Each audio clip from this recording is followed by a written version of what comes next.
अब next chapter की side में चले। नेक्स्ट चैप्टर हमारे पास है लिंक।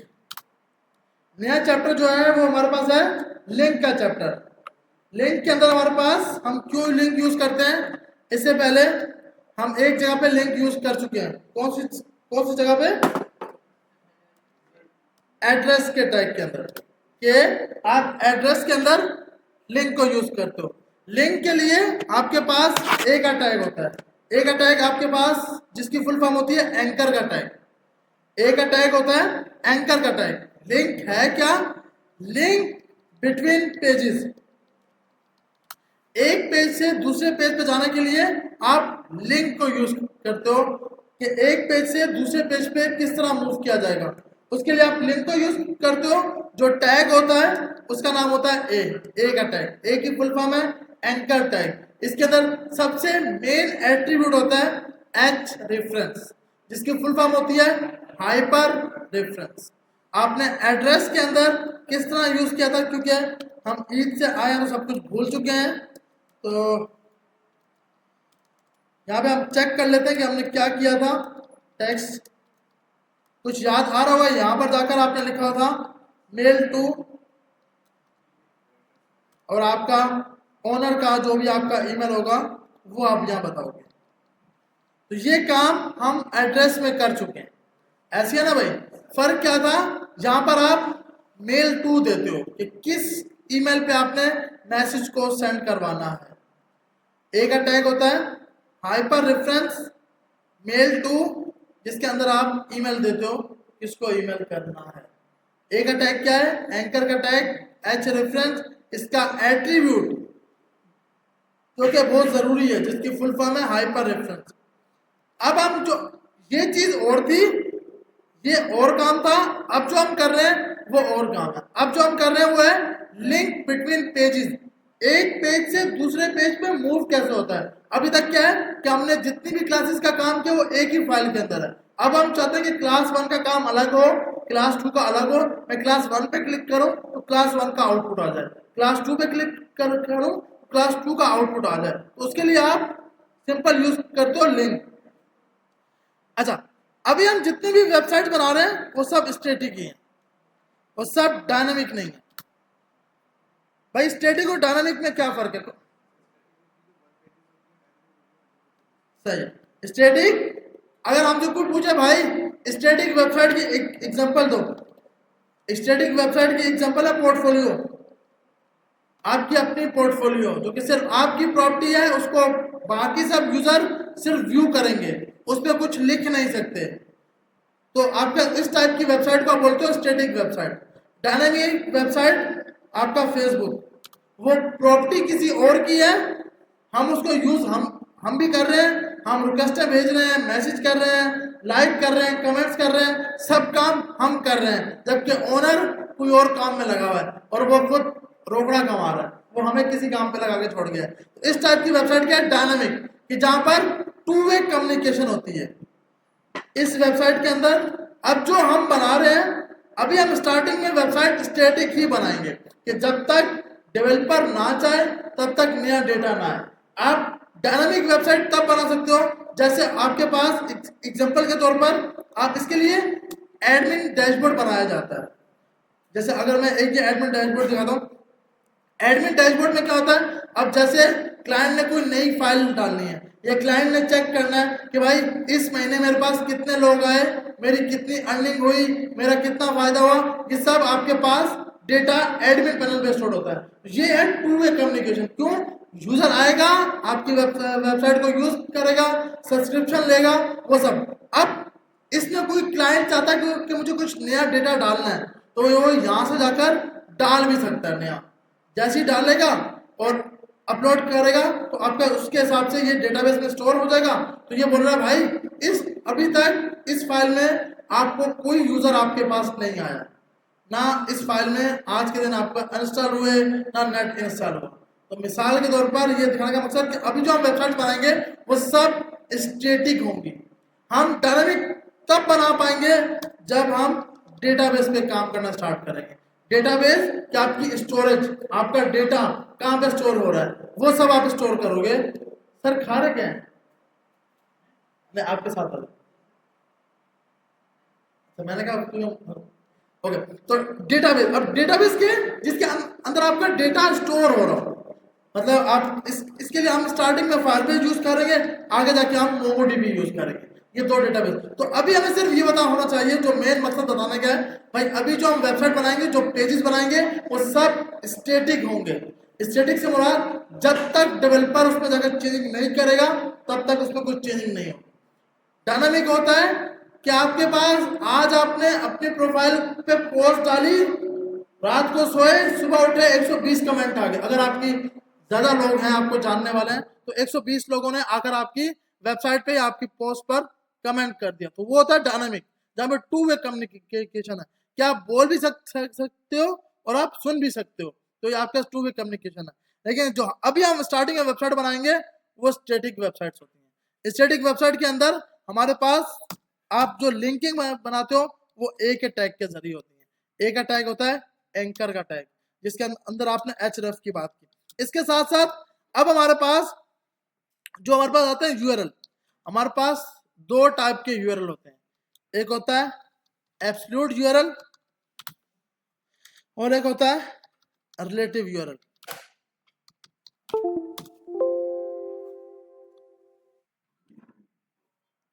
एब्सोल्यूट यूआरएल वो जो आपके इंटरनेट के ऊपर होस्ट हुआ हो, रिलेटिव यूआरएल वो जो आपके फोल्डर के अंदर ही हो।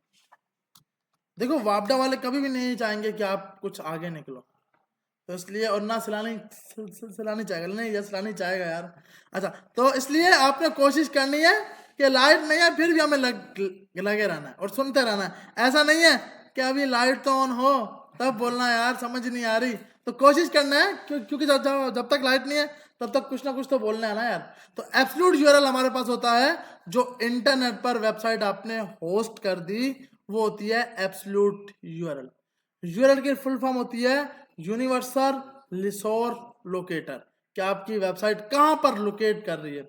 आपके पास दो टाइप के यूआरएल होते हैं, एब्सोल्यूट यूआरएल और रिलेटिव यूआरएल। एब्सोल्यूट यूआरएल के अंदर आपके पास वेबसाइट आपकी इंटरनेट पर होस्ट होगी, और रिलेटिव के अंदर विद इन फोल्डर होगी।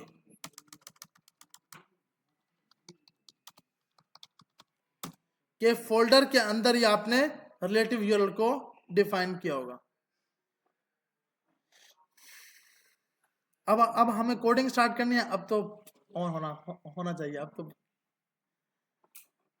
क्योंकि अच्छा ये बस हम समझ आ गई एब्सोल्यूट यूआरएल और रिलेटिव की। सिंपल देखो, एब्सोल्यूट की अगर हम बात करें, आपका यूट्यूब, आपका सिंपल गूगल, आपका फेसबुक, ये सब एब्सोल्यूट यूआरएल हैं। क्यों? कि वो इंटरनेट पर ओपन है, आप सिर्फ उसमें जाके लिंक लगाते हो। आपने फेसबुक पे अपना पेज बनाया, उसकी वेबसाइट का आपने लिंक किया कि भाई इस बटन पे क्लिक करो, आप हमारे फेसबुक के पेज पे चले जाओगे, तो आपने लिंक लगाई है, उस लिंक को हम बोलेंगे एब्सोल्यूट यूआरएल। क्यों? कि वो इंटरनेट के ऊपर है। यूजर को किसी फोल्डर की, किसी फाइल की जरूरत नहीं है, यूजर को इंटरनेट की जरूरत है। यूजर का इंटरनेट है तो आपकी वेबसाइट इजीली एक्सेस कर सकता है, तो उस टाइप के यूआरएल को आप बोलते हो एब्सोल्यूट। आ रही समझ?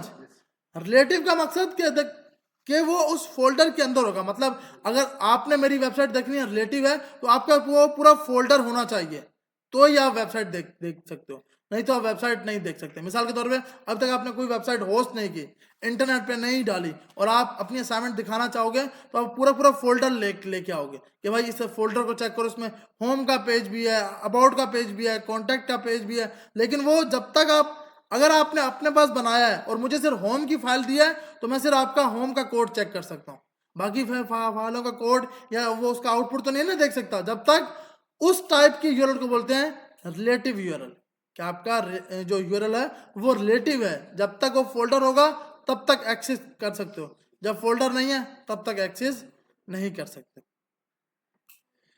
उसके बाद दो और चीजें होती हैं, एब्सोल्यूट पाथ और रिलेटिव पाथ। तो बस लाइट आ जाए या जनरेटर चल जाए तो स्टार्ट करते हैं।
अच्छा भाई, तो हमारे पास अब हम बात कर रहे थे एब्सोल्यूट यूआरएल की, कि आपकी वेबसाइट होस्ट होगी, रिलेटिव यूआरएल के अंदर आपकी विद इन फोल्डर होगी। ये दो चीजें अलग हैं, इसकी अभी बात करते हैं, एब्सोल्यूट पाथ और एब्सोल्यूट रिलेटिव पाथ। हम यहाँ पर आते हैं, सबसे पहले इस कोड को सबको कमेंट करते हैं। यहाँ पर आए, आपने इस कोड को पूरे को कमेंट किया। पहले हम बात करते हैं एब्सोल्यूट यूआरएल किस तरह बनाएंगे। एब्सोल्यूट यूआरएल के लिए आपने सिंपल क्या किया, आप यहाँ पर आए, आपने बोला भाई एक यूआरएल बना लो, ऑर्डर लिस्ट और अनऑर्डर। यूआरएल ऑर्डर होता है, अनऑर्डर होता है, अनऑर्डर। तो आप अनऑर्डर एक लिस्ट बना लो जिसमें यहां लिख दिया ओपन गूगल। अब क्या है कि यूजर जैसे ही इसके ऊपर क्लिक करे तो गूगल को क्या हो जाए, गूगल ओपन हो जाए। तो आपके पास आउटपुट के अंदर यहां लिखा आ गया ओपन गूगल, लेकिन यूजर इस पर क्लिक कर रहा है, कुछ भी नहीं हो रहा, क्योंकि भाई क्लिक करवाने के लिए आपको किसकी जरूरत है, ए का टैग, एंकर का टैग।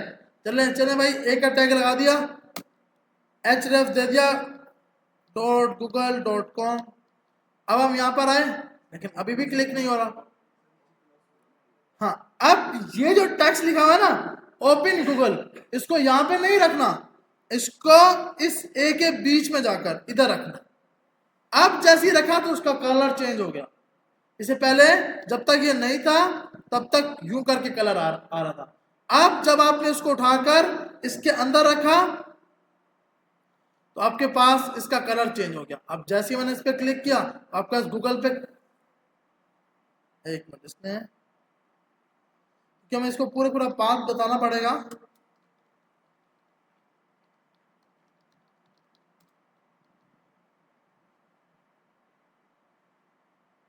अभी भी इसी के ऊपर ओपन कर रहा है। अच्छा, ये क्योंकि सर्वर पे चल रहा है ना इसलिए इशू दे रहा है। हम इस तरह करते हैं कि इसको लोकल पे चलाते हैं, क्योंकि सर्वर से बाहर का इसके पास एक्सेस ही नहीं है। तो आपके पास है लिस्ट टू, इसको ओपन किया। अब हम इस पर क्लिक करते हैं तो अब ये गूगल पे लेके जाएगा। आपका ये गूगल पे इसको मूव करवा दिया।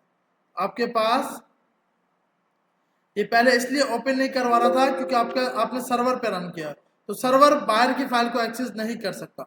आपने डायरेक्ट रन किया तो आप ओपन गूगल कर रहे हैं, तो ये गूगल पे आपको उसने रीडायरेक्ट करवा दिया।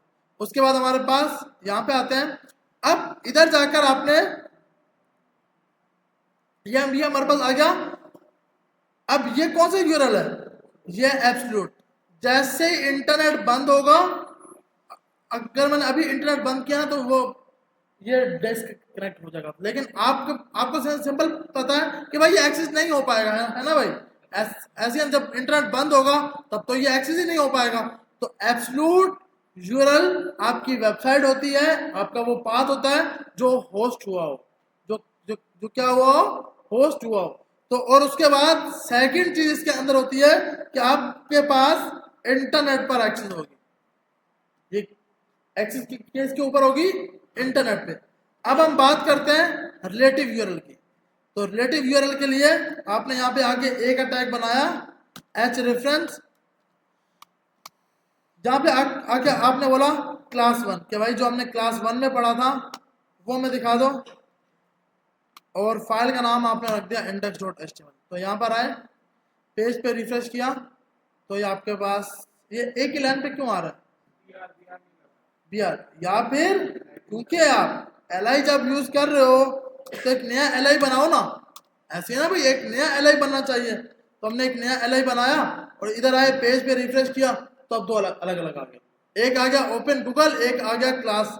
अब जैसी क्लास पे क्लिक किया तो जो हमने लास्ट क्लास में, ईद से पहले वाली क्लास में काम किया था, वो ये उठा के ले आया।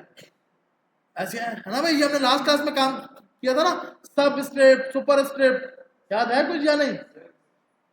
ये भूलना नहीं है भाई, ऐसा नहीं कि आज का समझ आ रहा हो पिछला समझ ही ना आ रहा हो।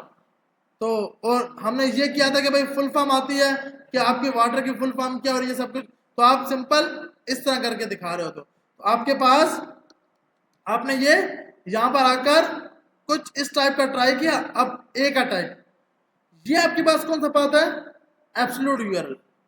यूआरएल की फुल फॉर्म होती है यूनिवर्सल रिसोर्स लोकेटर।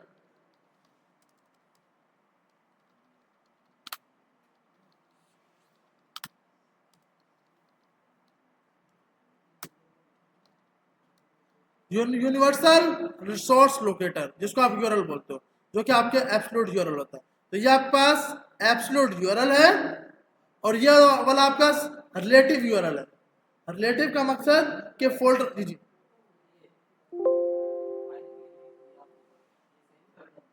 हाँ, ये फाइल अभी सेम फोल्डर में इसी में पड़ी है। ये देखें, ये इंडेक्स डॉट एच। हाँ, ये बताता हूँ कि अगर इससे भी बाहर फोल्डर हो कोई और, उसका बताता हूँ। अभी हमने सिंपल इसी फोल्डर में एक फाइल थी इंडेक्स डॉट एच, उसको ओपन करा है। तो उसके लिए डायरेक्ट मैंने यहाँ पर आके इंडेक्स डॉट एच दे दिया। जी जी, ये मोबाइल पे ओपन नहीं करेगा, क्योंकि मोबाइल पे ना मल्टीपल वो फाइलें आप बना नहीं सकते, एक ही फाइल पे आप काम कर रहे हो। तो आप इसको अभी प्रैक्टिस के लिए सिंपल, या तो अच्छा, अगर किसी के पास लैपटॉप वगैरह नहीं है और प्रैक्टिस करनी है, तो सरफराज वाली ब्रांच, वहाँ पर पीसी होते हैं, आप वहाँ जाके ट्राई कर, ऐसे कितने जो वहाँ पे जाके ट्राई कर सकते हैं। अगर मोबाइल नहीं है तो वहाँ जाके ट्राई कर सकते हो।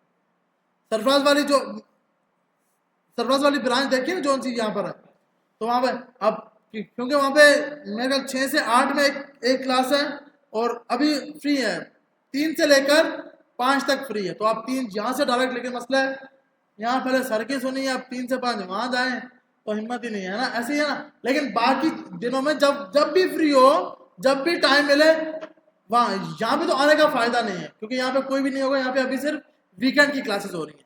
सरफराज वाली पे आप जाकर सिस्टम में बैठ के प्रैक्टिस कर सकते हो, जिनके पास सिस्टम नहीं है, नहीं तो घर जाके बैठ के कर सकते हैं।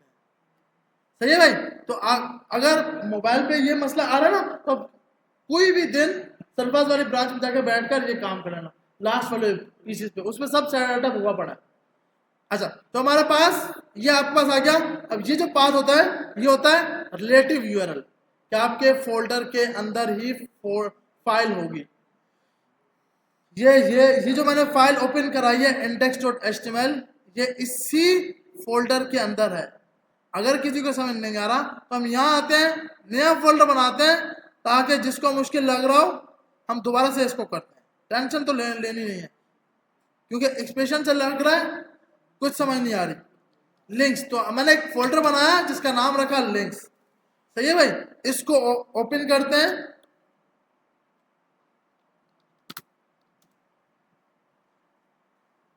क्योंकि हम सवाल तो करेंगे नहीं, हमें लगेगा कि बाकियों को समझ आ रहा है, बाकी समझ किसी को भी नहीं आ रहा होगा, क्या पता। तो हमारे पास, तो हमने यहां पर आकर एक नया फोल्डर बना लिया। देखिए, नए फोल्डर में एक फाइल बनाई index.html। सही है भाई। उसके बाद एक फाइल बनाई class1.html, एक फाइल बनाई class2.html। सही है भाई। अब हमारे पास 3 फाइलें बन गई। सबसे मेन फाइल कौन सी है? ये वाली। अब हमने बोला इसके अंदर जाकर क्लास 1 में जाकर आप लिख दो,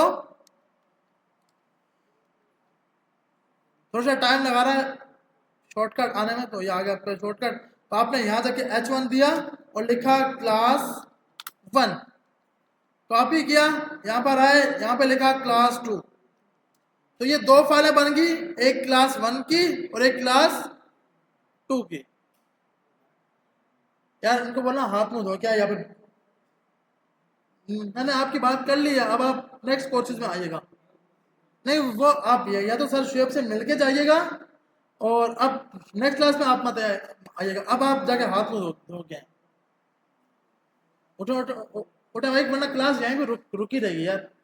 हाथ मुंह धो के आना है। बाहर पानी है, वॉशरूम भी है, पानी भी है।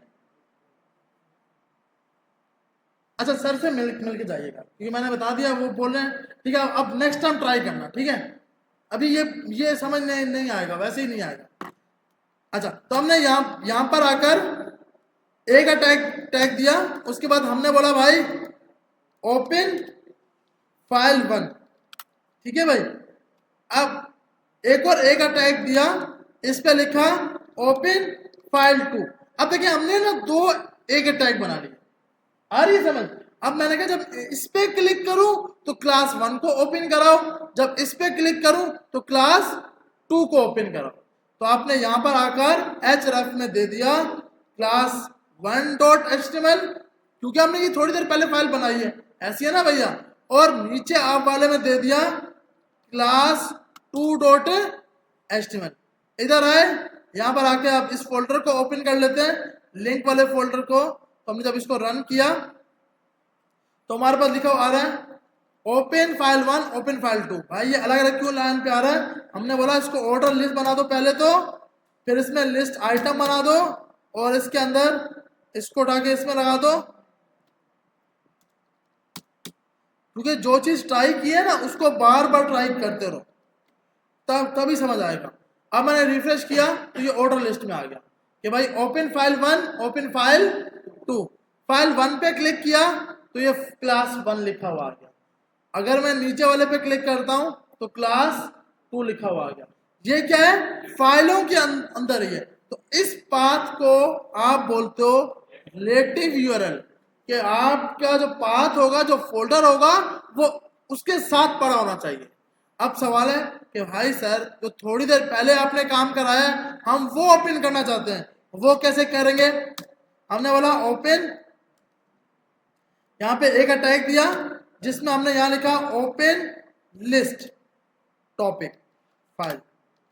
अब मुझे वो तो इस फोल्डर में तो नहीं है, वो तो इससे पीछे पड़ी है। तो किसी भी फोल्डर की फाइलें चेक करनी है कि उसमें कितनी फाइलें हैं, डॉट स्लैश आपको ये बताएगा कि उस फोल्डर में कितनी फाइलें हैं। तो इस फोल्डर में कितनी फाइलें हैं? 3, क्लास 1, क्लास 2 और इंडेक्स। हमने कहा मुझे ये नहीं दिखानी क्योंकि वो तो उससे भी पीछे है। तो किसी भी फोल्डर से पीछे जाने के लिए डबल डॉट स्लैश लगाएंगे। डॉट स्लैश से क्या होगा? फाइलें शो कराएगा कि कितनी फाइलें हैं। डॉट स्लैश क्या है? फाइलें शो कराएगा। भाई इसमें 3 फाइलें थी ना, ऐसी है ना इस फोल्डर में, क्लास 1, क्लास 2 और इंडेक्स। अब मैंने यहाँ पे क्या बोला? Double dot slash. तो ये इस पहले डबल डॉट क्या करेगा? फोल्डर से बाहर निकालेगा।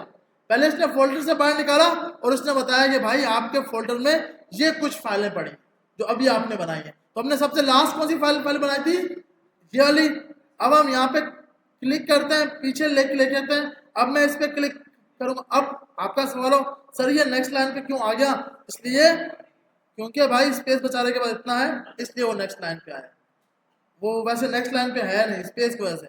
अब मैंने यहाँ पे क्लिक किया ओपन लिस्ट फाइल टॉपिक, तो इसने ये ओपन करा दिया जो अभी हम थोड़ी देर पहले कर रहे थे। आ रही है समझ?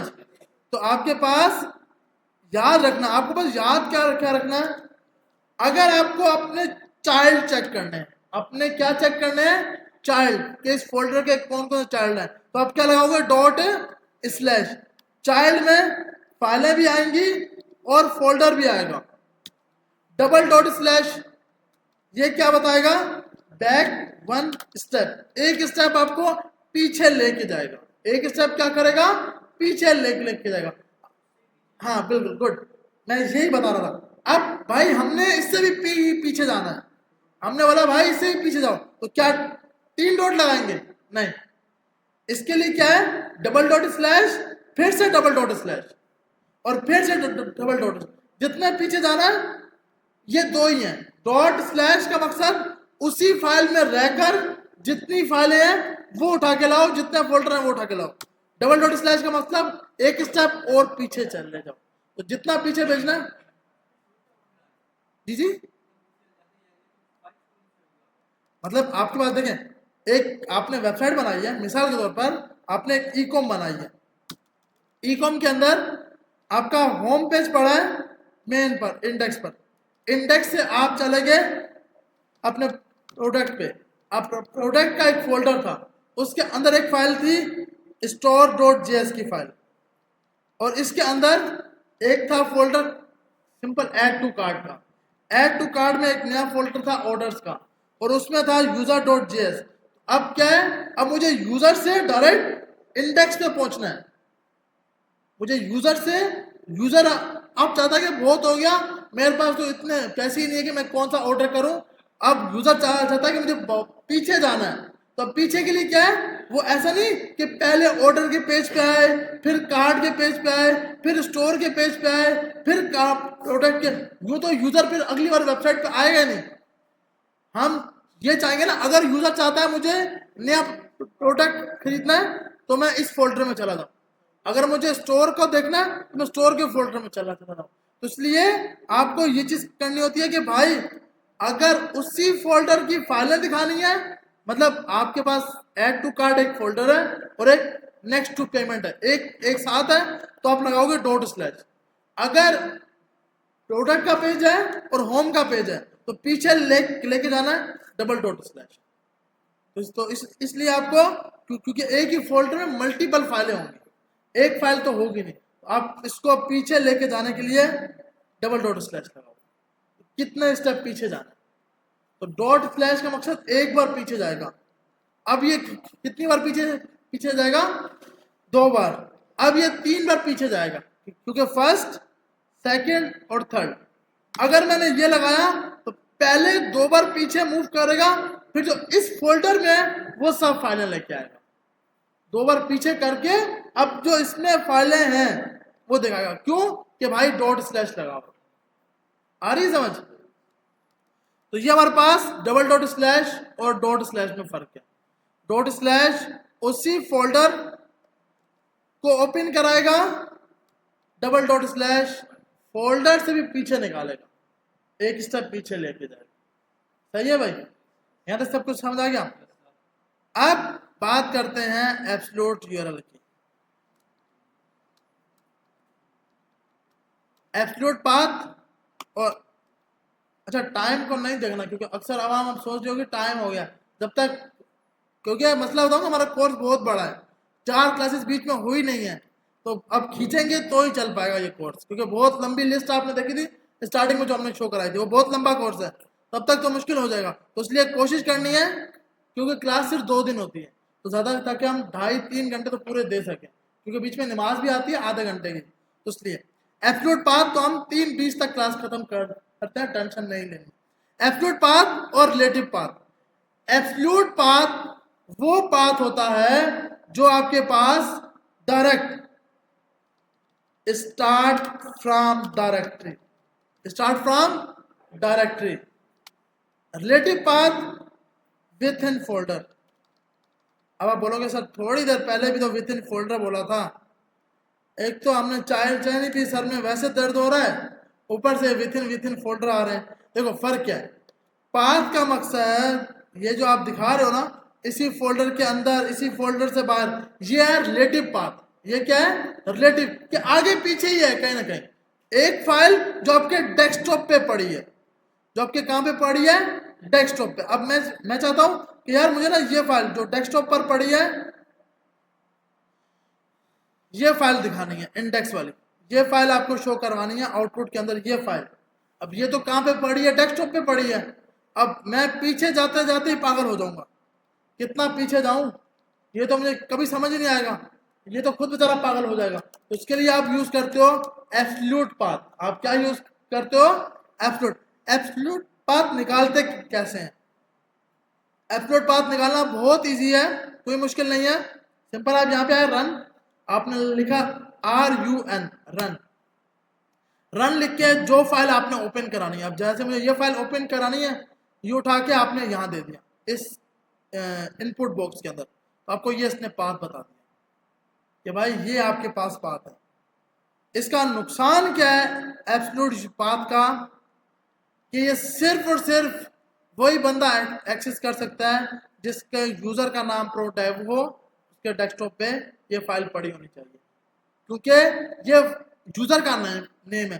पहले सी में जाओ, फिर यूजर्स में जाओ, फिर यूजर में इस यूजर पे जाओ, फिर जाके इस फोल्डर में जाओ, इस पे जाओ, फिर जाके ये फाइल दिखाओ। तो ये पाथ कौन सा है, एब्सोल्यूट पाथ।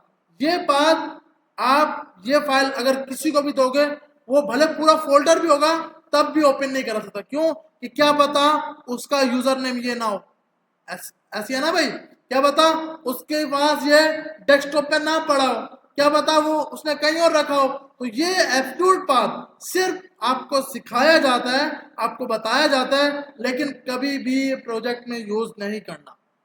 सही है भाई। अब अगर आउटपुट तो आ जाएगा, ऐसा नहीं कि आउटपुट नहीं आएगा। अगर हम पीछे जाते हैं, हम यहाँ पे आए, इस पे क्लिक किया, तो इसने ये डेस्कटॉप का ओपन तो करा दिया, ये मेरे पास तो हो गया, लेकिन जब आप किसी और को दोगे उसके बाद ये ओपन नहीं करेगा। क्यों? कि उसके बाद तो यूजर का नाम ये है ही नहीं। ऐसी है ना भाई, उसके तो यूजर का नाम ही अलग है, वो तो डेस्कटॉप पर ढूंढता रहेगा। तो इसलिए एब्सोल्यूट पाथ यूज नहीं करना। Absolute path start from directory, आपकी डायरेक्टरी से स्टार्ट होता है। सी यूजर आपके प्रोडक्ट, अगर मुझे इसका निकालना हो मिसाल के तौर पे, ये जो है इस फोल्डर का, अगर मैं आपको बोलूं भाई मुझे एब्सोल्यूट पाथ निकाल के दिखाओ, बहुत इजी है, सिंपल। उठाओ, यहाँ पे आके डाल दो इसको, पहले आपने हटाया, इसको उठाया, यहाँ पे आके डाला। अब आपका, अब मसला क्या है, अब जब तक अगर आपने ये बात लगाया तो सबसे पहले यूजर के पास क्या होता है, सी डायरेक्टरी हो, डी डायरेक्टरी हो ही ना, जो आपके फोल्डर को एक्सेस कर रहा हो। तो वो तो कौन सी डायरेक्टरी को ढूंढेगा, डी को, फिर ढूंढेगा WMA को, फिर ढूंढेगा लिंक का फोल्डर, फिर इस फाइल तक पहुंचेगा। आ रही समझ? ये होता है एब्सोल्यूट पाथ, जो आपको यूज नहीं करना।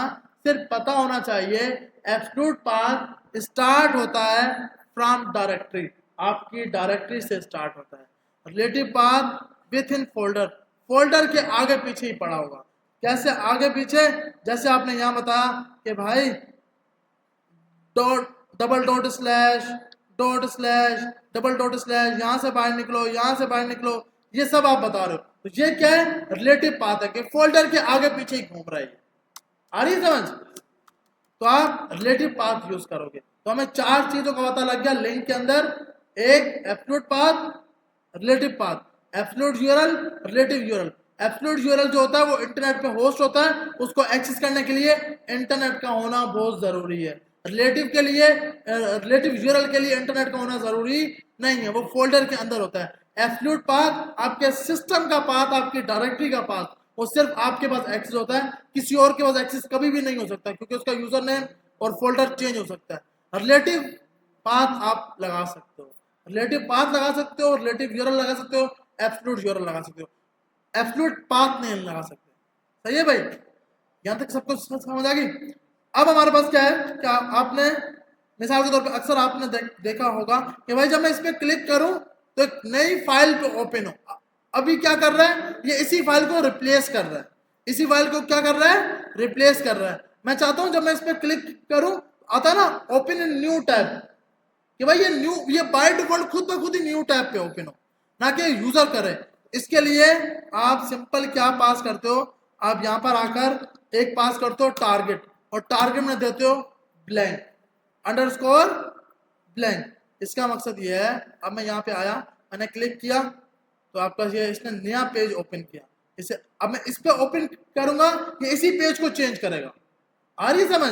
अगर आप चाहते हो कि आपका यूजर इस वेबसाइट पे भी रहे, आप अक्सर ये सिंपल कब यूज करते हो, जब आप थर्ड पार्टी, मतलब आपने बोला यूजर को कि आप हमारे इस पेज पे जाके सिंपल पेमेंट करो, तो पेमेंट का एक अलग से पेज ओपन हुआ और यूजर के पास ये मेन वेबसाइट भी ओपन रहे। तो आपने बोला भाई आप क्या लगा दो, टारगेट अंडरस्कोर ब्लैंक। इसका ये मकसद है कि एक नया पेज बनाओ खाली ब्लैंक, और उसके ऊपर उसको ओपन करो। अब आप यहाँ पे आ रहे हो, जैसे इस पे क्लिक कर रहे हो तो एक नया पेज बन रहा है। अब आप बोलोगे, अब जब जब यूजर इस पे क्लिक करेगा तब तब नया टैब ओपन होगा, लेकिन नीचे वाले पे कभी भी नया टैब ओपन नहीं होगा। क्यों नहीं होगा? क्योंकि आपने उसको एक्सेस ही नहीं दिया।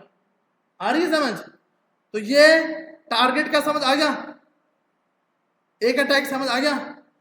अब हमने आज जाकर ये एक अटैक और टारगेट वाले को देखना है कि आपने फाइलें बनानी है, एब्सोल्यूट यूआरएल लगा के देखना है और रिलेटिव यूआरएल लगा के देखना है। सही है भाई? यहां तक किसी का कोई सवाल नहीं है? जी जी। देखिए टारगेट में ना, अगर आप बाय डिफॉल्ट ब्लैंक का मकसद है, पेरेंट का मकसद है, आप बोलोगे इन तीनों को क्यों नहीं सिखाया भाई, ये आप रिएक्ट के अंदर देखोगे। सिंपल पेरेंट का मकसद जो उसके अब्बू है ना, उसी को ऊपर ओपन कराना। इसके लिए वालिद कौन सा है, वो ये वाला है, ये इसका वालिद है, मतलब मेन जो पेज है ये है। अब बाय डिफॉल्ट भी यही होता है कि भाई इसी पे ओपन कराना।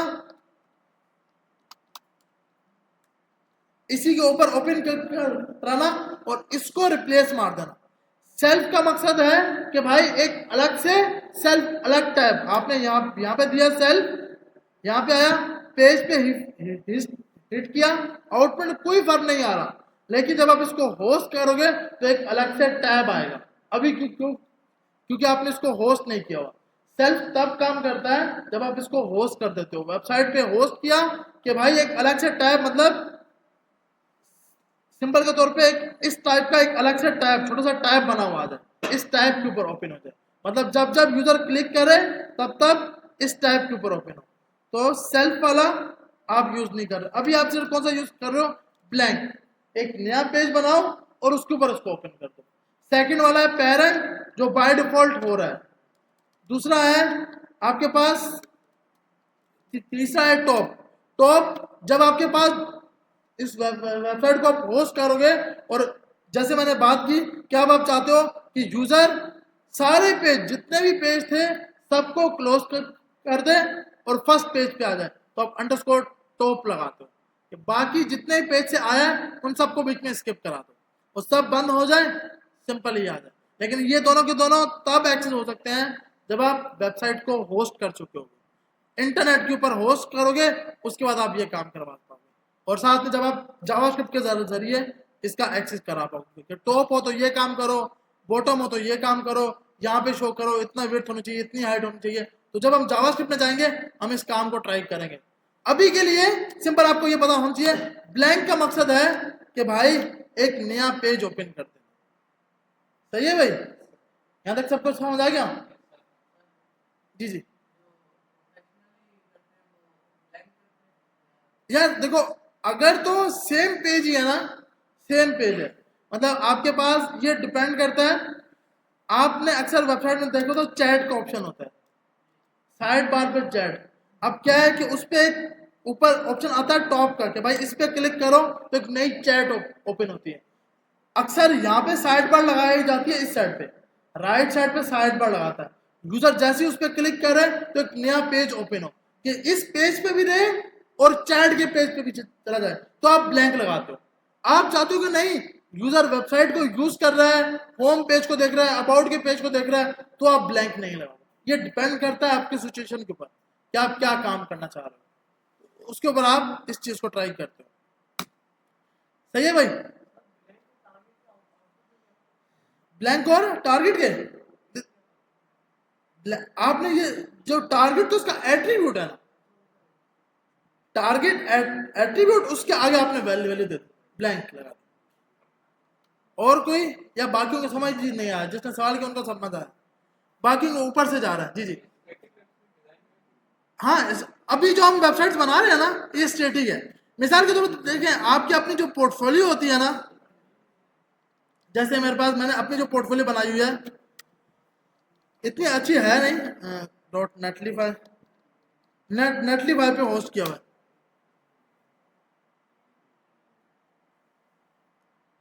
कौन सी है बेचारी,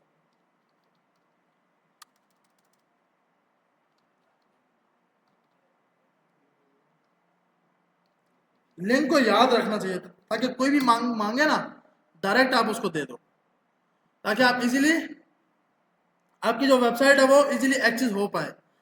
अब ये मैंने इसको रेड के ऊपर ओपन हो जा भाई,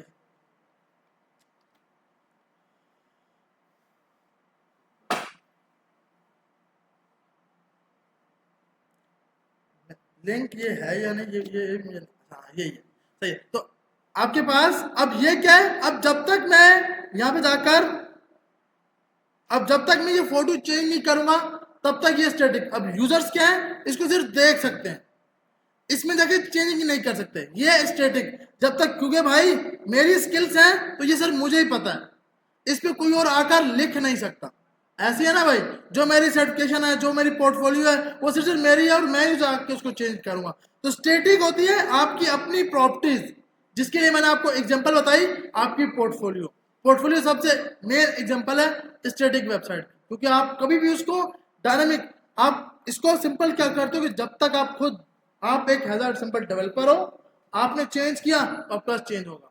डायनामिक होता है टू वे कम्युनिकेशन, कि जहां पर यूजर आए वो आपको इशू बताए कि ये इशू है, ये काम यूं करो, ये काम यूं करो। अब कोई आगे मुझे बताए हाँ भाई तेरे पास ये तूने ये वाली पिक्चर सही नहीं लगाई, क्यों भाई मुझे सही सही लग रही, मेरी मेरी वेबसाइट है। हाँ, आप इसके लिए कांटेक्ट का तो ऑप्शन देते हो ना कि भाई कांटेक्ट सिंपल कर सको। नहीं तो आप अक्सर यहाँ पे लगाते हो कि भाई अपना नंबर वगैरह, ताकि इजीली आपसे कांटेक्ट किया जा सके। लेकिन स्टैटिक वेबसाइट जो होंगी, वो स्टैटिक वेबसाइट का मकसद कि भाई वन वे कम्युनिकेशन, बोलने वाले आप हो, हम सब सुनने वाले। अभी जैसे हम हैं, अब ये यहाँ पे टू वे कम्युनिकेशन है, वन वे नहीं है। टू वे क्या है भाई, आप बोल भी सकते हो, आप सुना भी सकते हो। इंस्ट्रक्टर कुछ गलत बोलेगा, आप सुनाओगे, ऐसी है ना भाई। सही बोलेगा, हाँ भाई सही से मामला चल रहा है। तो इसलिए टू वे कम्युनिकेशन का मकसद होता है कि भाई दोनों साइड से बोल भी सके और सुन भी सके। आपकी वेबसाइट जो आप प्रोडक्ट बनाते हो वो टू वे होगा, वो वन वे नहीं होगा। फाइबर है, टू वे है। आप ऑर्डर दे भी सकते हो, ऑर्डर ले भी सकते हो। रन टाइम पर सेलर भी बन सकते हो, रन टाइम पर बायर भी बन सकते हो। आ रही है समझ? तो ये फर्क है स्टैटिक और डायनेमिक। सिंपल स्टैटिक का मकसद, इसको जो चेंज करेगा वो आपका डेवलपर करेगा, जिसने कोड। हाँ, और जो डायनामिक है उसको आपके यूजर्स चेंज करेंगे।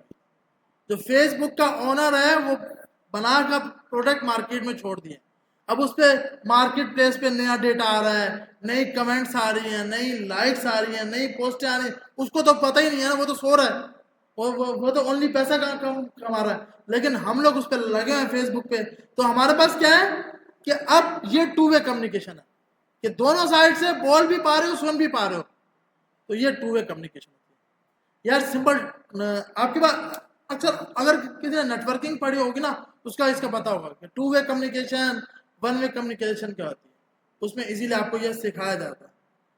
और कोई सवाल समझ आ गया? अब बोलो बस करो यार, बहुत लंबी हो गई है। अच्छा, तो यह वीडियो